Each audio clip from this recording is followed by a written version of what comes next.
1.2m입니다. 지금 여러분의 주위는 어떤 모습인가요? 나의 습관으로 인해 만들어진 풍경을 주의 깊게 본 적이 있으신가요?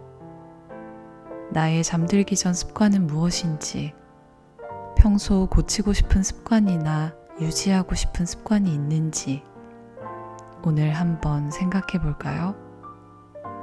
오늘은 지난 영상에 이어 습관의 말들 뒷부분을 마저 읽어드릴게요.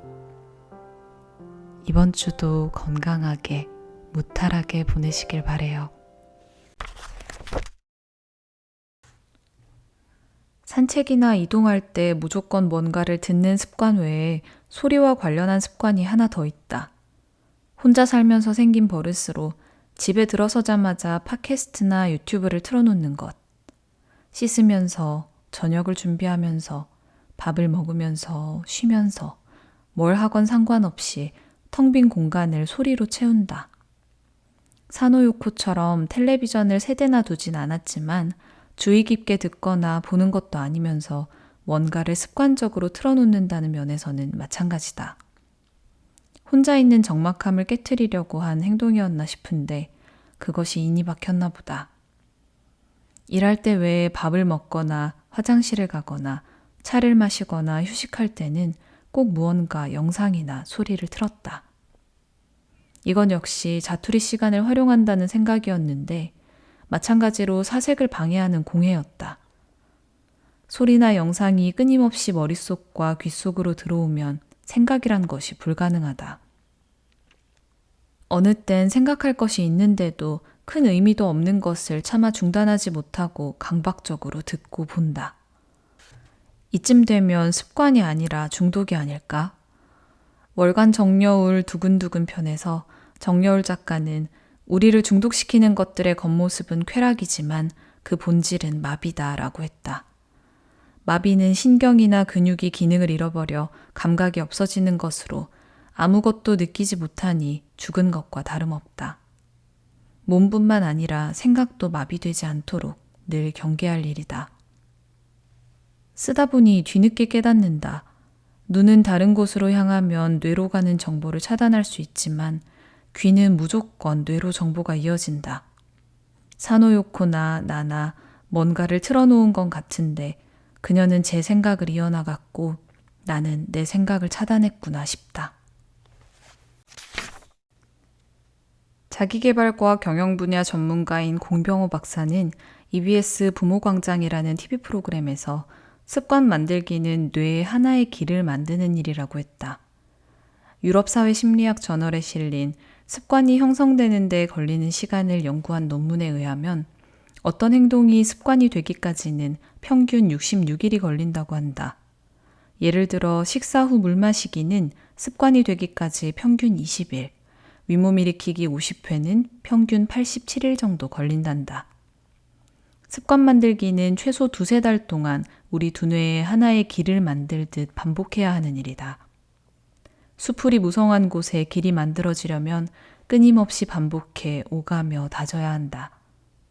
잠시만 방심하면 수없이 오가며 다졌던 수풀이 한 번의 단비에 무성이 되살아나기도 하는 법이다. 흐른다는 건 덧없이 사라진다는 것. 그러나 흐르는 것만이 살아있다. 흘러가는 동안의 시간들. 그것이 생의 총량이다. SBS 스페셜 당신의 인생을 바꾸는 작은 습관 편은 습관 때문에 괴로운 사람들이 습관 바꾸기 프로젝트에 참여한 내용을 담고 있다. 공부 습관, 정리 습관, 야식 습관으로 각각 고민인 3사람이 4주 동안 전문가의 도움을 받아 변화에 도전했다. 새 참가자 중 한 명인 정재현 씨는 음악이라는 꿈을 위해 음식점에서 새벽 아르바이트를 하는 청년이었는데 매일 밤 인스턴트 음식으로 늦은 야식을 먹는 습관을 바꾸고 싶어 했다. 도움을 위해 투입된 행동치료연구소팀의 전문가가 그에게 강조한 것은 의지보다 환경의 변화가 중요하다는 것. 제일 먼저 정한 규칙은 집에 와서 바로 눕지 않기 위해 기상 후 매트리스를 정리하는 것이다. 그 외에 정해진 시간에 저녁 먹기, 집에 들어오자마자 씻기, 잠들기 전 팔굽혀펴기 5개 하기 등의 규칙이 정해졌는데 사실 야식 먹는 습관을 끊기 위한 방법과는 정해진 시간에 저녁 먹기 정도만 관련 있어 보이고 나머지는 무슨 상관이 있나 싶을 정도로 소소하다. 당사자인 정재현 씨도 생각보다 사소해서 놀랐어요. 전 엄청 거창한 건 줄 알았거든요. 라고 인터뷰에서 말한다. 물론 프로그램이 끝나가며 환경의 변화가 어떤 영향을 끼치는지 생생히 알 수 있다. 그 4주간의 도전이 끝난 후 그가 컨셉진이라는 매체에서 한 인터뷰를 우연히 봤다. 그 습관을 여전히 유지하고 있느냐는 질문에 방송이 끝나니 아무래도 느슨해지는 감이 있지만 여전히 노력하고 있다고 한다. 인터뷰에서 그는 억지로 큰 걸 하지 말고 더 작은 걸 해보라고 말하고 싶어요. 그 쉬운 것으로 자신감도 생기고 정말로 많은 게 바뀌니까요. 살면서 한 번쯤은 적어도 일주일만이라도 해보시면 좋겠어요 라는 말을 남겼는데 방송 프로그램에서도 일관되게 이야기했던 것이 원하는 습관을 위해서는 사소하고 쉬운 목표를 세우라는 것이다. 사람과 사람의 관계에서 한쪽의 태도가 습관이 되어 간다면 관심이 거둔 노련함일까, 익숙함에 젖은 타성일까? 누군가의 습관을 안다는 사실, 그 묘한 양면성을 생각한다. 당신을 다 알아 하는 듯한 누군가의 태도에 때로는 배려심이 느껴져 마음이 말랑말랑해지고 때로는 답답함에 실소를 금치 못한다. 그 차이는 어디에서 오는 걸까? 그 원인은 상대에게 있는 걸까? 내게 있는 걸까? 늦었다고 생각할 때가 가장 빠르다라는 경구를 언젠가 개그맨 박명수 씨가 늦었다고 생각할 때가 진짜 늦었어요 라는 말로 패러디해서 인기를 끈 적이 있다. 그의 말에 손뼉을 치며 사람들이 공감했던 건 누구에게나 미루다 낭패 본 경험이 한두 번쯤은 혹은 훨씬 많이 있었기 때문이 아닐까? 미루기 습관은 꽤 역사가 깊다. 오죽하면 미루는 사람들을 지켜주는 수호성인이 다 있을까? 작가이자 저널리스트인 앤드류 산텔라는 자신의 책 미루기의 천재들에서 미루는 사람들의 수호성인 성 엑스페디투스를 소개한다. 성 엑스페디투스는 보통 까마귀를 발로 밟고 있거나 까마귀 목을 손에 꽉 움켜쥔 이미지로 회화작품에 등장하는 성인이다. 그 까마귀의 부리에는 예외 없이 내일이라는 뜻의 라틴어 크라스가 적힌 두루마리가 물려있고 성 엑스페디투스가 들고 있는 십자가에는 오늘이라는 뜻의 라틴어 호디에가 적혀있다. 내일이 아니라 오늘, 지금 바로 행동할 것을 독려하는 미루는 사람들의 수호성인 성 엑스페디투스의 메시지를 상징하는 이미지다. 드폴대학교 심리학과 교수인 조세 페라리는 시간을 질질 끌거나 꾸물거리는 것은 전 세계 어디에서나 누구에게나 나타난다. 그것이 인간의 기본적인 습성이기 때문이라며 미루기와 게으름은 인간의 가장 오래된 버릇이라고 말한다. 이 인간의 가장 오래된 습관은 사라지지도 않고 영원하겠지만 생각해보면 너무 늦었어라며 쉽게 포기하는 사람 역시 흔하지는 않다. 미루고 미루는 것도 인간이고 미룬 일에 꼬리를 잡고 악착같이 매달리는 것도 인간이다. 걷기와 마찬가지로 요리도 한번 해보면 일종의 관성이 붙어서 계속 하게 된다. 내가 먹는 밥에 나의 시간을 들이는 일은 짐작보다 훨씬 충만한 일이다. 10년이나 1인 가구 생활을 했는데 요리는 젬병이다. 요리는커녕 집에서 뭘 먹을 때 대충 먹는 것이 버릇이 되었다. 프라이팬에 밥을 볶으면 그릇에 담지 않고 그냥 먹는 것이 예사였다. 그러다 먹는 일을 새롭게 생각하게 된 계기가 생겼다. 어느 날 제이가 문득 다이어트를 시작했다고 선언했다. 그와 함께 잘 어울리던 K 선배와 나도 그의 선언에 충동적으로 우리도를 외쳐 다이어트재미가 결성되었다. 서로 다른 곳에서 다른 일을 하는 우리는 단톡방을 만들어 그 순간부터 각자 먹는 음식 사진을 모두 올리고 운동 기록을 공유하고 정한 기간에 목표치 감량에 성공하는 사람에게는 원하는 선물을 해주기로 했다. 이 다이어트 과정에서 내게 획기적인 변화가 일어났다. 하루 두 끼 인스턴트 위주였던 먹거리가 세 끼에 직접 차리는 먹거리로 바뀌었고 사진을 올려야 하니 자연히 음식을 그릇에 보기 좋게 담아서 먹게 된 것이다. 다이어트 전에도 가끔 볶던 파프리카와 버섯을 볶으면서도 채소 손질법이나 기름, 바질이니 후추니 하는 향신료에 대해 생각하고 내 몸에 대해서도 생각하게 되었다. 또 그것들을 접시에 담아 한 끼니로 내 앞에 놓으니 찰칵 사진 한 장 찍자고 한 행동에 생각지 않은 의미가 생겼다. 음식 재료를 준비하고 조리하고 먹는 시간에 정성을 들이는 것이 생각보다 기분이 좋았고 내가 나를 챙긴다는 느낌도 소중했다. 배우 하정우 씨의 내가 먹는 밥에 나의 시간을 들이는 일은 짐작보다 훨씬 충만한 일이다라는 말에 공감한다. 찌개니 나물 반찬이니 해서 소박하게라도 한 상을 차리는 건 요원한 일이었지만 이 다이어트 시기엔 항상 몸과 마음이 든든했다. 하루 한 끼 정도는 내가 먹는 밥에 나의 시간을 들이는 일, 습관 삼기를 전국 1인 가구 가장들에게 꼭 당부하고 싶다. 우리가 하는 것, 우리가 하기를 미루는 것, 우리가 언젠가 하기로 계획하는 것, 이 모든 것들이 우리를 정의한다. 우리가 왜 그 일을 하고 있거나 하지 않고 있는지 스스로도 온전히 이해하지는 못하더라도 말이다. 작가, 번역가, 디자이너 등 여러 사람과 함께 일하면 저마다 가지고 있는 마감 습관이 드러난다. 이런 스타일을 습관이라고 표현한 것은 대부분 그 스타일이 반복되기 때문이다. 마감일에 맞추어 칼같이 원고를 보내는 사람은 매번 정확히 시간을 지키고 마감을 넘기는 사람은 거의 매번 말미를 더 요구한다. 창작이든 번역이든 아무리 시급해도 한 글자도 안 써질 때가 있는 걸 서로 너무 잘 아는 처지라 대체로는 일정을 조정한다. 이런 이야기를 풀다 보니 고백을 안 할 수가 없다. 그래도 청탁 원고 마감은 한 번도 어긴 적이 없었는데 이 책의 원고를 쓰면서 출판사 대표님께 한 달의 말미를 더 청했었다. 마감이 한 달 정도 남은 시점이었는데 도저히 맞출 수 없을 것 같아 메일을 썼고 다행히 양해해 주셨다. 아, 이거랑 저거를 잘만 엮으면 괜찮을 것 같은데 말이죠. 이젠 머리도 녹이 슬어서 무엇보다 자료가 부족해 자료가 하며 진도가 안 나간다고 하소연하는 작가께 아니요 선생님 자료가 부족한 게 아니에요. 선생님께 필요한 건 마감입니다. 일단 마감 날짜를 정하시죠 하며 마감 만능 해결의 법칙을 떠들어왔던 나의 과거가 뇌리를 스친다.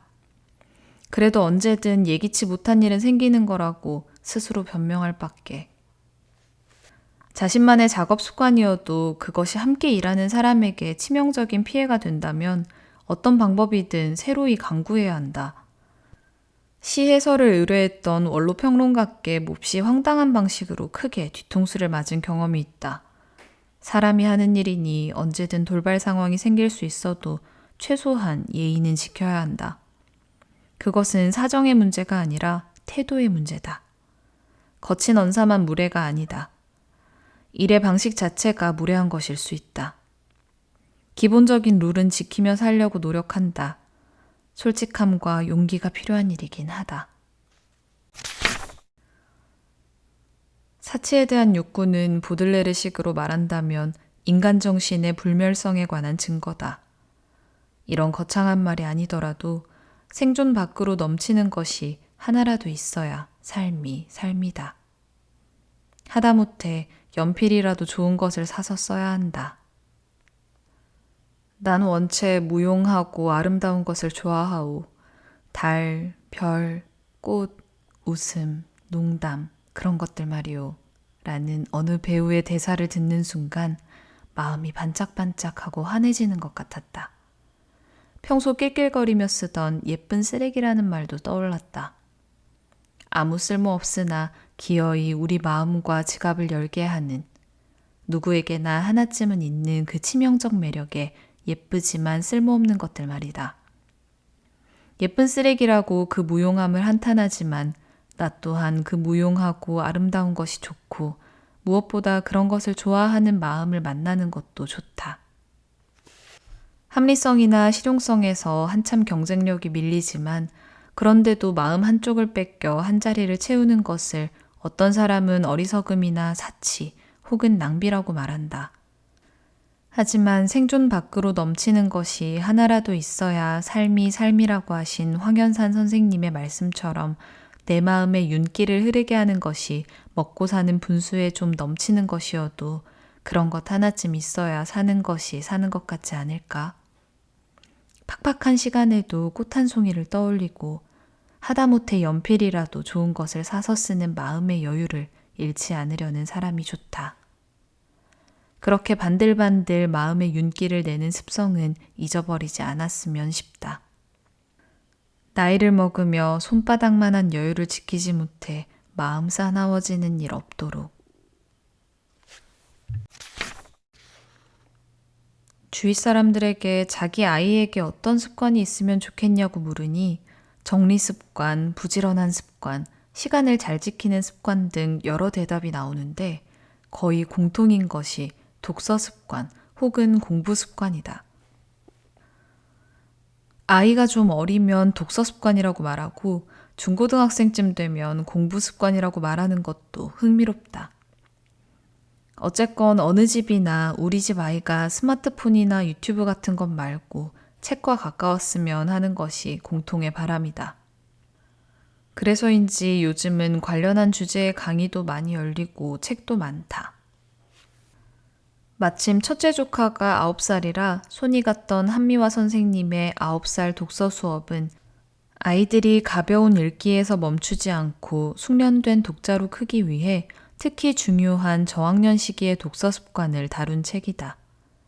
개인적으로 초등 저학년 아이들은 부모가 강요하지 않아도 알아서 반복 독서를 한다.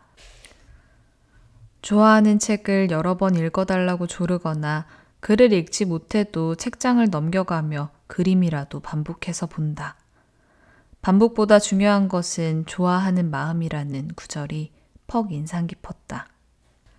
어린 조카가 매번 같은 책을 내밀며 읽어달라고 하면 이건 저번에 읽었잖아. 오늘은 다른 책 읽을까? 하고 말하곤 했는데 나름 반복 독서 기능을 장착한 것을 몰라봤구나 싶어 아차했다.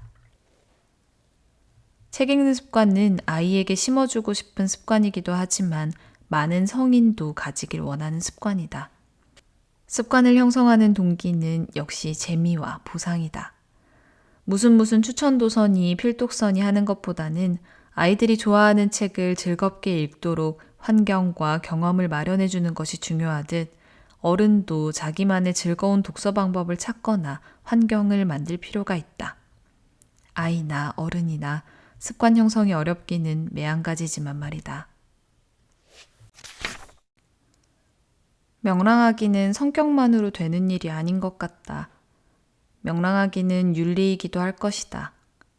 늘 희망을 가지려고 애쓰고 다른 사람들을 사랑해야만 명랑할 수 있지 않을까? 사람은 누구나 자기만의 어둠과 밝음을 가지고 있을 텐데 어떤 이는 어둠을 더 드러내고 싶어 하고 어떤 이는 밝음을 더 드러내고 싶어 한다. 사람에 따라 드러내고 싶은 기운과 드러나는 기운이 동일하지 않을 때도 있다. 그리고 어느 한쪽으로 극단적인 경우는 드물고 대부분은 흐렸다 맑았다 어두웠다 밝았다 하는 것이 보통 사람의 성향일 것이다. 일기장 한쪽에 별의별 어둠의 기운을 쏟아놓는 내가 있는가 하면 흐린 데 없이 밝고 유쾌한 명랑성을 추구하는 나도 있다. 그래, 누군가 내게 추구하는 것이 있느냐고 묻는다면 명랑성이라고 말하고 싶다. 좋아해서 실천하고 싶고 실천해서 내 것으로 만들고 싶은데 명랑하기는 성격만으로 되는 일이 아닌 것 같다는 황현산 선생님의 글처럼 살다 보면 명랑하기는 녹록지 않은 일이다. 아직 한참은 내공을 더 쌓아야 내가 원하는 만큼의 명랑성을 획득할 수 있을 것 같다. 웃음은 정신이다. 프로이트는 그 정신을 유머라고 부르고 니체는 명랑성이라고 불렀다. 나에게 그것은 자긍심이다. 나는 나를 자랑스럽게 긍정한다. 나의 정신은 늘 철없어서 즐거운 정신이다라는 철학자 김진영 선생님의 글을 읽으며 가눌길 없이 가슴이 먹먹했다. 때로 타인의 명랑성이나 명랑하려는 노력을 만날 때가 있는데 그러면 나는 간도 쓸개도 다 빼주고 싶다. 그런 노력은 드러내는 것도 주장하는 것도 아니지만 아주 짧은 순간 저절로 알아챌 수 있다. 아주 간혹 그런 명랑한 휴머니스트를 만나면 마음이 벅차다. 내게는 그 벅찬 애정을 구박으로 표현하는 몹쓸 습관이 있다. 정원을 가꾼다는 말이 있듯이 서재를 가꾼다는 말이 있으면 좋겠다. 책을 읽는 습관도 있지만 사는 습관도 있다. 서점에 나가 책을 사면 생각지도 못한 보물 같은 책을 발견하는 쏠쏠한 재미가 있다. 오, 이런 책이 있었어? 하며 데려올 때의 뿌듯함이란. 서점에서는 그런 의외의 발견을 하는 재미가 최고다. 나는 과일 중에 사과를 좋아하는데 마트에서 상처 없이 반들반들하게 잘 포장된 사과를 살 때의 기분이 온라인 서점 사이트에서 책을 사는 느낌이라면 사과 농장에서 모양이 제각각인 열매 가운데 내가 직접 쏙쏙 골라낸 먹음직스러운 사과를 딸 때의 기분이 서점에서 책을 사는 느낌과 같지 않을까 싶다. 편리함으로는 온라인 서점이 최고다. 필요한 책이 있으면 새벽 2, 3시에도 주문할 수 있고 그렇게 주문하면 가만 앉아서 당일 오후에 책을 받기도 한다. 그런데 온라인 서점은 웹페이지에 한계가 있어 독자 입장에서는 살펴보는 책이 거의 비슷한 느낌이다. 정확히 필요한 책이 있을 때는 바로 주문해서 편히 받을 수 있어 좋은데 특별히 필요한 책이 없을 때는 신간 위주의 한정된 범위 내에서 둘러본다는 단점이 있다. 특히 발행일이 많이 지난 책을 새롭게 발견할 기회가 적은 것이 아쉽다. 각설하고 문제는 다 읽지도 못한 책이 쌓여 있는데도 온라인 서점에서 오프라인 서점에서 자꾸 책을 사는 습관이다. 이제 독서가 취미가 아니라 책 사는 것이 취미라고 해야 할 판이다. 이런 죄책감이 쌓이던 중 한 출판사의 책갈피 굿즈에 쓰인 읽을 책을 사는 게 아니라 산 책 중에 읽는 것이다. 덮어놓고 사다 보면 언젠간 읽는다 라는 문구는 생각하면 생각할수록 고마운 말이다. 덧붙여 나는 이미 우리나라 출판계의 부흥을 위해서 할 만큼 했다고 자평한다. 책을 살 만큼 샀다는 애서가 박균호 선생님에 비하면 나는 퍽 양호하다. 톨스토이는 전쟁과 평화를 한창 집필하던 1860년대 중반 가끔 쓰던 일기에서 이렇게 적었다. 나는 하루도 빠짐없이 글을 써야 한다. 성공적인 작품을 쓰기 위해서가 아니라 일상의 습관을 버리지 않기 위해서이다. 나이가 들수록 코어 근육 운동을 하지 않으면 계속 허리도 아프고 구부정한 몸이 되는 거라고 물리치료사에게 진탕 잔소리를 들었다. 코어 근육은 우리 몸의 중심부인 척추, 복부, 골반을 지탱해주는 중심 근육이다. 물리치료실을 나오며 허리가 좀 나으면 당장 플랭크를 시작하겠다고 다짐했다. 우선 1분이라도 매일 해야지. 이번엔 정말이야. 진짜로. 굳게 결심했던 것이 작년 겨울의 일이다. 아파서 고생한 만큼 결심도 단단하다고 생각했는데 좀 살만하니 그 단단했던 결심은 어디로 날아가고 다시 방만하다. 나이를 먹을수록 근육이 아쉬운 건 사실인데 근육은 운동을 밥 먹듯이 해야 가질 수 있으니 그 성실함을 실천하기가 그렇게 어렵다. 우리 몸에 근육이 필요하듯 글쓰기에도 근육이 필요하다. 이 근육 또한 우리 몸의 근육을 만드는 것처럼 밥 먹듯이 써야 가질 수 있다. 하루도 빠짐없이 매일 하루 30분씩 글을 썼다는 거트루드 스타인. 30년 이상 매일 오전 8시부터 낮 12시 반까지 10페이지 분량의 글을 써오고 있다는 베르나르 베르베르. 매일 새벽 4시에 일어나 오전 10시까지 쉬지 않고 글을 쓴다는 무라카미 하루키 외에도 많은 작가가 밥 먹듯이 규칙적으로 꾸준히 글을 쓴다. 강원국 작가는 SNS 글쓰기 단상에서 글쓰기 근육이 없으면 오래 쓸 수도 기술을 구사할 수도 없다. 습관적으로 써서 근육을 만드는 게 먼저다라는 말을 남겼다. 꾸역꾸역 거듭거듭 습관적으로 써야 몸의 근육이든 글쓰기 근육이든 단단해진다. 습관에 관해 생각하다 보면 나는 어떤 사람인가를 자꾸 스스로 묻게 된다. 내게 어떤 좋은 습관이 있고 어떤 나쁜 습관이 있는지 곰곰 생각하면 내가 어떤 행동을 자주 하고 어떤 행동을 싫어하면서도 되풀이하고 어떤 행동을 하길 원하는가 하는 것으로 자연스레 생각이 이어진다. 그러니 그 결과 나는 어떤 사람인지 생각해 볼 수밖에 없다. 그것은 정체성의 문제와도 연결된다. 내가 청소를 자주 하는 습관이 있다면 나는 정돈된 것을 좋아하는 정체성의 사람일 것이고, 약속 시간을 자주 어기는 습관이 있다면 나는 책임감 없는 정체성의 사람일 것이고, 자주 가방 없이 빈손으로 외출하는 습관이 있다면 나는 거추장스러운 것을 싫어하는 정체성을 가진 사람일 것이다. 그건 좋아한다면서 이건 싫다고? 왜? 하는 소리를 한 번씩 듣는 편이다. 보통은 그것과 이것이 같은 종류거나 같은 부류라 어리둥절함을 낳고, 그건 좋고 이건 싫은 게 분명한데 그 이유는 나조차 납득이 안 되니 나도 모르겠다 하기 일쑤다. 이런 나는 평소 정체성과 세계관이 좀 더 선명하기를 바라온 사람이다. 일상에서의 나의 행동은 모두 나 자신을 증명한다. 생텍쥐페리의 어린 왕자에서 어린 왕자는 여우를 길들이는 새로운 시도를 하면서 자신이 소행성 B612에 두고 왔던 장미의 특별함을 깨닫는다. 생각지 못한 우리 내부의 낯선 것은 달라진 행동 양식, 새로운 습관을 통해 뜻밖의 툭 밖으로 드러나기도 한다. 바쁨도 습관일 수 있을까? 딱히 성공지향적인 삶을 추구하며 치열하게 사는 성향도 아닌데 언젠가부터 바쁘다는 말을 입에 달고 살았다. 그다지 게으름을 피운 것 같지도 않은데 왜 항상 시간에 치여 허덕이는지. 그래, 언젠가는 꼭 날 잡아서 라며 친구와의 약속도 다른 재밌거리도 자꾸 미루게 됐다. 그러던 어느 날 출장길에 들른 디자인 사무실 책장에서 책 한 권이 눈에 와 꽂혔다. 너무 바쁘다면 잘못 살고 있는 것이다 라는 제목의 그 책을 왜인지 펼쳐보진 않았지만 제목이 계속 머릿속을 맴돌았다. 연말쯤 친구가 해가 바뀌기 전에 얼굴이라도 보자는 연락을 해왔는데 네가 너무 바쁘니까 하는 친구의 지나는 말에 갑자기 창피함이 몰려왔다. 아니 이제 하나도 안 바쁜데 날만 정해 맞추면 돼 하고 호기를 부렸지만 사실 그때도 나는 일에 허덕이고 시간에 치이고 있었다. 정말이지 매번 바쁘다고 말하는 것이 부끄러웠다. 분명 내 시간인데 제대로 가져보지도 못하고 잃어버렸다는 상실감에 무력했다. 그게 무엇이건 너무인 상태는 정상이 아니다. 너무는 일정한 정도나 한계를 훨씬 넘어선 상태라는 사전적 의미를 가진 단어다. 너무나 훨씬 같은 유의말은 정상의 범위를 벗어난 과한 부사들이다.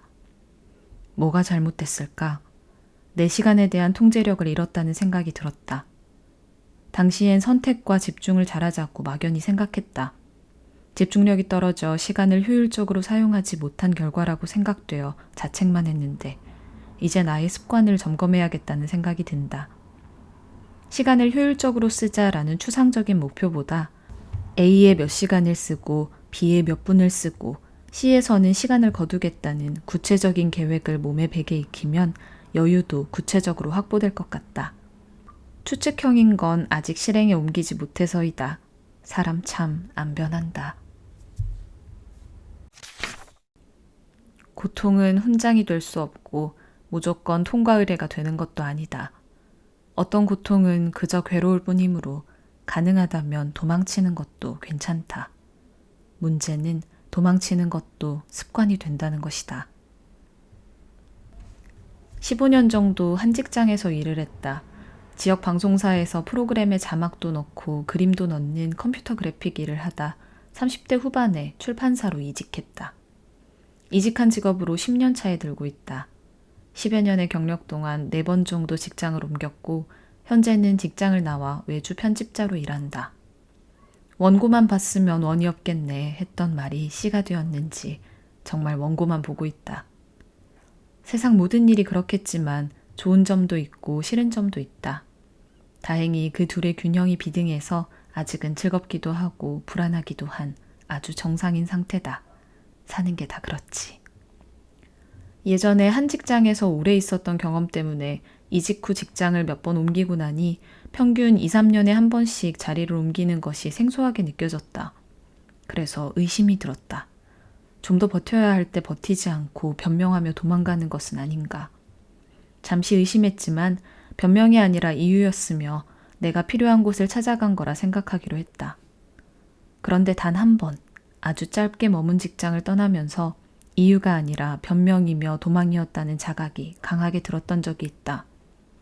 당시 내 고민을 솔직히 말하고 문제 해결 방법을 의논하고 필요하다면 싫은 소리도 해야 했는데 내가 선택한 방법은 부끄럽지만 회피였다. 내게는 가능하면 싫은 소리는 하기 싫고 심하게 화나거나 하기 싫은 소리를 해야 할 때는 오히려 입을 다물고 마는 습관이 있다. 해야 할 말을 하지 않고 두루뭉술한 이유 같지 않은 이유를 내밀며 흐지부지 자리를 떠난 것은 예의가 없었다는 생각에 두고두고 후회로 남았다. 다르게 행동했다면 어땠을까 하는 뒤늦은 후회를 하지만 무의미하고 부질없다. 잘못은 되풀이하면 나쁜 습관이 되는 수가 있으니 경계할 일로 잊지 말아야 한다. 미안. 피치 못할 급정거에 운전을 하던 친구가 오른팔로 내 앞을 가로받치며 동시에 소리쳤다. 오, 이 멋있음 뭐야? 감탄을 실어 말했더니 또 무슨 엉뚱한 소리냐며 친구는 깔깔대며 웃었지만 내 감탄은 진심이었다. 그 찰나에 옆 사람의 안전을 먼저 생각하고 놀라게 했다며 바로 튀어나온 미안함은 그것이 그 사람의 천성이어서일 것이다. 아니, 습관처럼 훈련된 것이라 해도 이미 본성으로 자리 잡은 것이라야 가능할 만큼 순식간에 일어난 일이었다. 친구의 몸에 밴 마음과 행동을 놀라워하며 저 까칠한 친구가 언제부터 저렇게 멋있는 사람이 되었나 새로웠고 나도 배워야겠다 싶었다.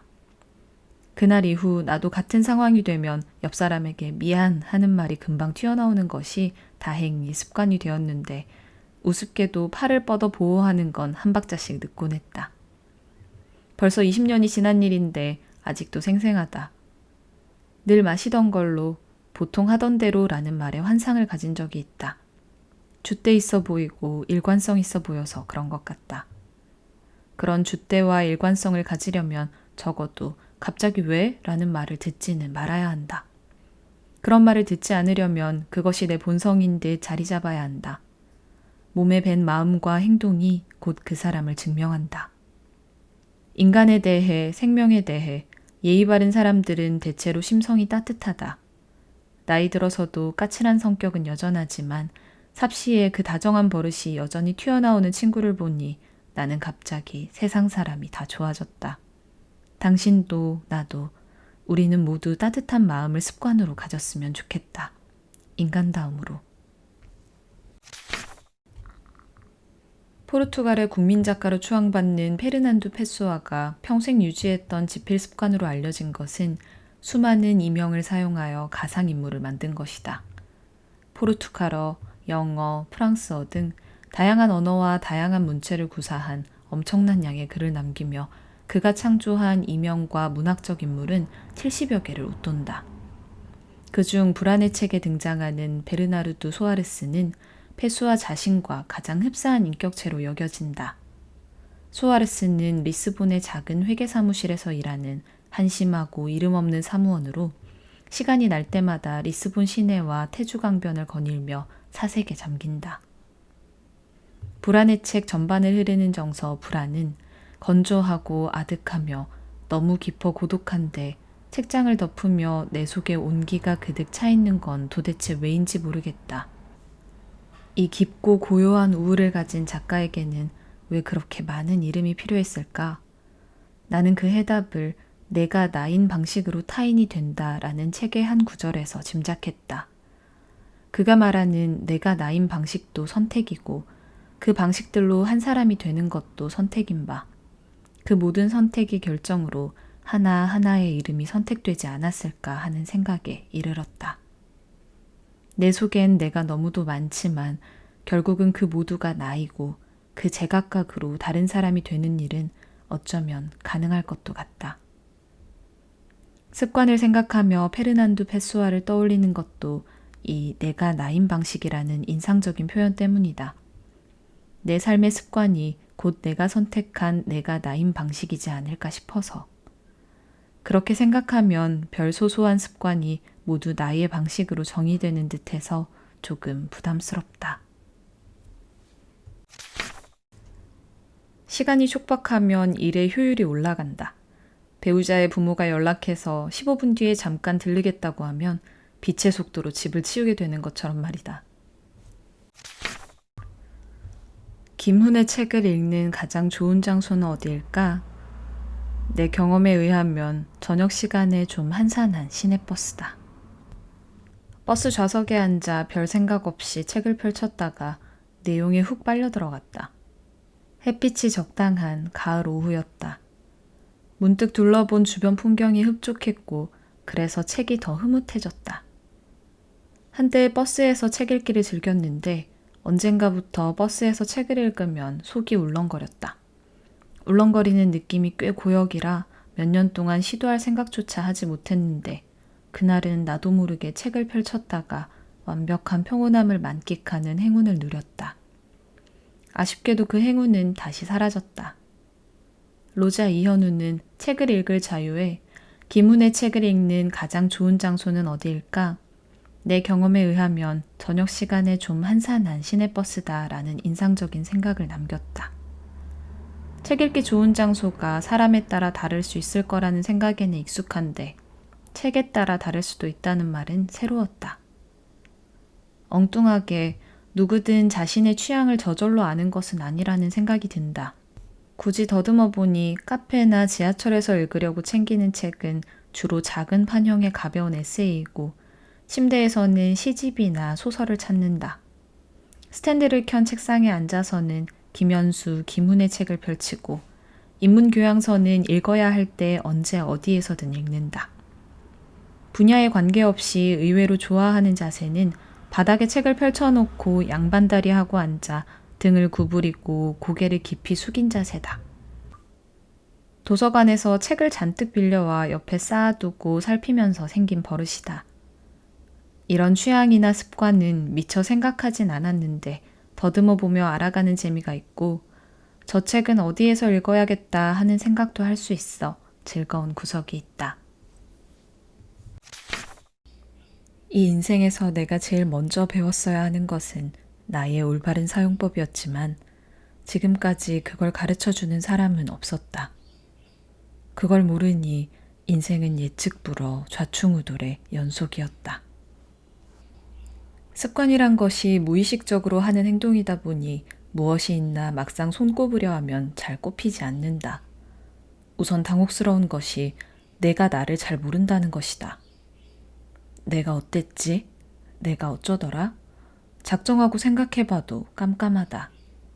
그렇게 생각을 거듭해 겨우 건져 올린 것도 하찮은 것밖에 없다. 습관을 생각하며 그 어느 때보다 나라는 사람을 가장 많이 되돌아본 것 같다. 김현수 작가는 시절일기에서 인생에서 내가 제일 먼저 배웠어야 하는 것은 나의 올바른 사용법이었지만 지금까지 그걸 가르쳐주는 사람은 없었다며 50살이 넘어서까지 자신을 제대로 사용하는 법을 모르는 사람들이 수두룩하다고 썼다. 나의 올바른 사용법은커녕 그저 내 습관이 뭐지 하는 간단한 질문 하나에도 떠오르는 것이 없어 당황할 만큼 나는 자신의 무지한데 하물며 그 사용법이라니 나 또한 그 수두룩한 사람들 중 한 명이다. 이런 무지에서 벗어나는 방법으로 그가 말하는 것은 배움을 멈추지 않는 것이다. 그 배움은 인정에서 시작한다. 잘못 사용하고 있다고 인정하면 배울 것이 보일 테다. 우리 뇌는 익숙한 것에 안심하고 편애하므로 언제든 있던 곳으로 돌아가 안주할 준비가 되어 있다. 그런 익숙함이 내가 나를 몰라서 오용해서 편해진 것이라면 몇 번이라도 떨쳐 이별할 일이다. 부디 이별할 것이 너무 많지는 않길. 모든 이별에는 대개 고통이 함께한다.